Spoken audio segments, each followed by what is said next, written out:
Good day. I'm here to talk to you today about business continuity of operations plans, specifically in the private sector. However, much of what I'm going to say can be applied to the public sector as well. The reasons why you would want to have a continuance of operations plan for your business is if your business is impacted by a natural disaster such as a hurricane like we did with here in Florida, or flooding, maybe wildfires. There are also threats from terrorist attacks, or even on the health side, like in 2009 we dealt with here in Florida, also the rest of the country and the rest of the world with an influenza pandemic.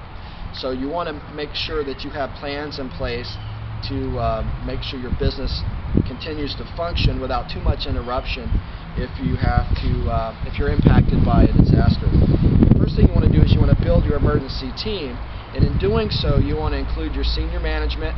You also want to include a cross-section of staff from all across your organization. But you only want to include those that have the experience and the expertise dealing with specific clients, dealing with materials, dealing with your vital functions of your organization. You want to do a financial analysis. You want to prioritize things from a financial standpoint. You also want to look at emergency payroll and accounting issues. And you want to ID staff who can take control, step in, just in case a senior manager cannot continue in their role. Maybe if they become ill or they're dealing with their individual families during a disaster. Also in your planning, you want to maintain a list of your top customers and clients. You also want to maintain a list of employees who are critical to the functioning of your business. You want to encourage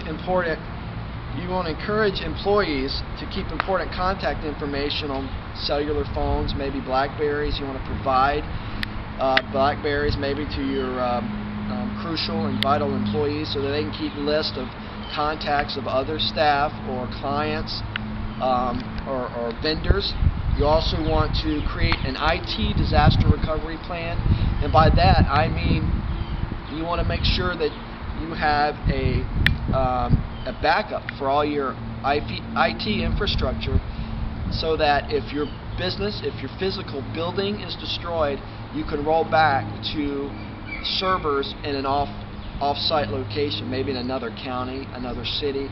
You want to have servers set up so that you can continue your payroll functionality, your vital business functionality as well. You also want to have backup vendors. So for example, vendors who normally supply your business with resources and supplies, if they become impacted by a disaster, you have a backup of other vendors that you can go to that can keep supplying your business so that you can keep going. You also want to look at issues such as, where do your employees go to relocate if your business, your building is destroyed? Can they work from home? Can they telework? Do they have that capability? Maybe you want to have another office location that they can show up to work at. You also want to make sure that, like I said, you have a succession of management in place. You also want to have communication protocols so that your employees know how to communicate with each other before, during, and after a disaster. You want to put your disaster plan in writing. That disaster plan needs to be clear, concise, and needs to be simple to understand. You want to review that plan at a minimum on an annual basis, and you want to exercise your continuance of operation plan with tabletop activities and so forth. For more information, you can go to www.FEMA.gov. You can search on continuity of operations planning, and you can find training and other resources so that you can better make sure that your business is capable of continuing during a disaster. Thank you.